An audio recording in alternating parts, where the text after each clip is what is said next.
እኔ የወንዶችን ስም ላጠፋ የወንዶችን ስም በእንግሊዘኛ ተናግሬ የኢትዮጵያውያን ወንዶች ሀበሾች ስማቸው እንዲጠፋ ላረግ የመጣው ምንም አይነት ስለ ቤተሰብና ስለ ልጆች የማላስብ ስለ ገንዘብ ብቻ ማስብ ምናምን አይነት ሴት ነኝ። በቃ አሁን ላይ በእጅጉኑ በማህበራዊ ሚዲያ ላይ ተቀባይነትን እያገኘች የምትገኘው እና ለሴቶች መብትን አቅም እስካለኝ ድረስ እናገራለሁ እንዲሁም ለውጥን አመጣለሁ ብላ የተነሳችው ጆርዲ ከሰሞኑን ባስነሳችው የትሰማ ወይንም ለሴቶች መብት ሁላችንም እንቁም የሚል መልእክቷ በእጅጉኑ ተቀባይነትን አግኝቶ የብዙዎችንም ትኩረት ስቧል።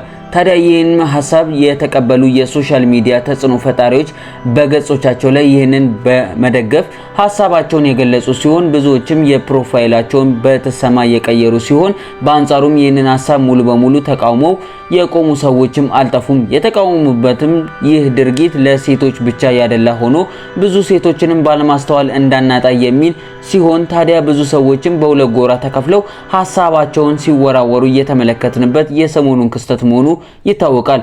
እንግዲህ ጆርዲ በትላንትናው ዕለት በአንድ የቲክቶክ ላይቭ ላይም በመገኘት ያልተጠበቀን አስተያየት ሰንዝራለች። እሷም የተናገረችበትን ላይቭ በቪዲዮ ለእናንተ ይዘንላችኋል የምትመለከቱትም ይሆናል። እንግዲህ ይህቺ ወጣት ከቅርብ ጊዜ ወዲህ በእጅጉኑ የሶሻል ሚዲያ ተጽዕኖ ፈጣሪ እየሆነች መምጣቷ ለብዙዎች እያስመለከተች ትገኛለች። በዚሁም ልክ ተቃዋሚዎቿ ከነበራት በጥፉ መሆኑን ማህበራዊ ሚዲያ ያሳያል። ታዲያ ጆርዲ በትላንትናው ዕለት በቲክቶክ ላይቭ ላይ ምን ተናገረች፣ ለሴቶችስ ምን የሚል መልእክትን አስተላልፋለች የሚለውን በያዝንላችሁ ቪዲዮ ተከታትለን የምንመለስ ይሆናል። እናንተም ቪዲዮውን ለብዙዎች ሰዎች ለማድረስ ላይክ እና ሼር አድርጉት እንላለን። እንዲሁም ሐሳቦቻችሁን በሐሳብ መስጫ ሳጥን ስር አስፍሩልን። ቪዲዮውን ተከታትለን የምንመለስ ይሆናል። እኔ አሁን እየጠየኩ ያለሁት ኢትዮጵያ ፍርድ ቤት ሄዳችሁ ሴቶች ለፍርድ ቤት ምን ብለው እያለቀሱ እየተንከራተቱ እንደሆነ ታውቃላችሁ ወይ ነው ጥያቄ። ስለ ሞርጌጅ ስታወሩ ነበር። ኢትዮጵያ ውስጥ ሞርጌጅ የለም። we don't care about that። እያወራን ያለ ነው ንብረቱን በእህቶቹ፣ በእናቱ፣ በወንድሙ፣ በምናምንቴው፣ በጓደኛው፣ በውሽማው ስም እያደረገ ልክ ቺት አድርጎባት ወይ ደብድቧት ሄዳ ፍርድ ቤት ዲቮርስ ስትጠይቅ ነው የምታውቀው ንብረቱ እንደሌለ። ለልጆቹ እንኳን ተቆራጭ አያረግም። ቻይልድ ሰፖርት በወር 2000 ብር ኦኬ፣ በወር 2000 ብር ለልጆቹ ለማስደረግ 3 አመት ፍርድ ቤት ተንከራታ ነው።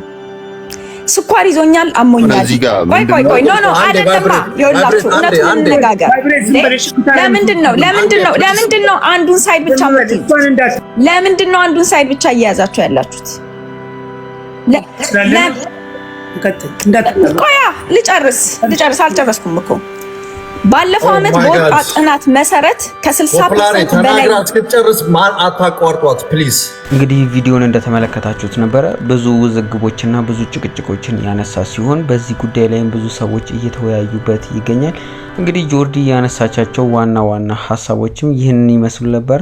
ሴት ልጅ እጅጉኑ ትጉላላለች፣ እንዲሁም ደግሞ ንብረቶችን ስለማታውቅ ብዙ ንብረቶችን ባሎች እያሸሹ በስተመጨረሻው ፍቺ ላይ ሲደርሱ ሴቶች በብዙ ስቃይና በብዙ መከራ ሲሻገሩ እንመለከታለን።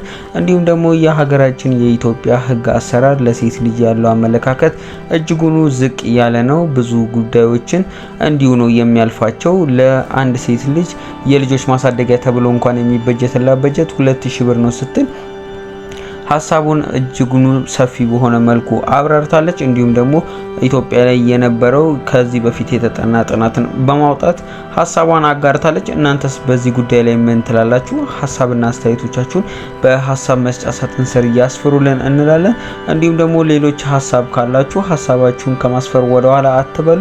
ያላችሁን ሐሳብና አስተያየቶችም እኛ የምንመለከተው ስለሚሆን እናንተ ሐሳብና አስተያየቶቻችሁን አስፍሩላችሁ እንላለን። እንዲሁም ደግሞ ለይሳኮር ቤት አዲስ ከሆናችሁ ቤቱን ሰብስክራይብ በማድረግ ቤተሰብ ይሁኑ እንላለን። እንዲሁም ደግሞ እንደነዚህ ያሉ አዳዲስ መረጃዎች በወጡ ጊዜ በፍጥነት እንዲደርሳችሁ የሰብስክራይብ ምልክትን ይጫኑ። እንዲሁም ደግሞ የደውል ምልክትን መጫን እንዳይዘነጉ እንላለን። ለዛሬ ያዝንላችሁ መረጃ ይህንን ይመስል ነበር። ቀጣይ በሌላ መረጃ እስክንመለስ ድረስ ቸር ሰንብቱ እያለን ቻናሉን ለብዙ ሰዎች ያጋሩት። እንዲሁም ደግሞ ሼር ምልክትን መዘንጋት እንዳይኖርባችሁ። ለዛሬ ያዝንላችሁ ይህንን ይመስል ነበር። ቸር ሰንብቱ በድጋሚ